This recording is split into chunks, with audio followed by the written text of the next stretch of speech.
Following the crowd is unfortunately what most people tend to do. And if you're asking yourself why, it's because following the crowd is a lot easier than trying to stand out and be different, where backlash might be received because of it. And as it pertains to fashion, I think this is the same way.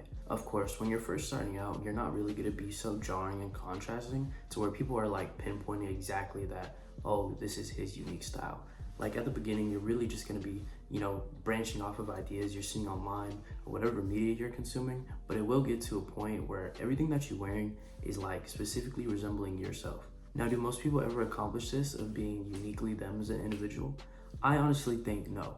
And that's why it's so nice and refreshing to see people, out and about or online, just being uniquely them because you've never seen something like that before. Sure, there's bits and pieces of like, oh, like they got their style from this, or, they got their style from this video game, or, just the way they talk and how they operate. That's just not something that is seen quite often in the real world. Now, people are kind of catching on to personas and, facades, streamers or, YouTubers just kind of put online that they're really knowledgeable in something that's niche or mainstream, just to come off as like cool.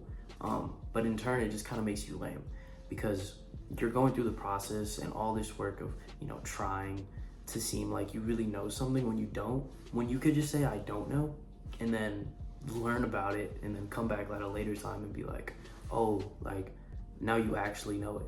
And there's no bad blood. It's just doing stuff backwards, for no apparent reason. And same thing for fashion. People kind of want to fit into these niche categories of, only wearing Rick Owens clothing or only wearing Supreme clothing. And there's nothing wrong with that, but it's kind of like a false sense of individualism because you're just kind of conforming to a smaller group. So in the real world, you seem cooler. But if you like it regardless, just wear it. You don't have to be a part of a group to feel like you're important as a person. Like you already are important as a person. The clothes you wear are just an extension of that.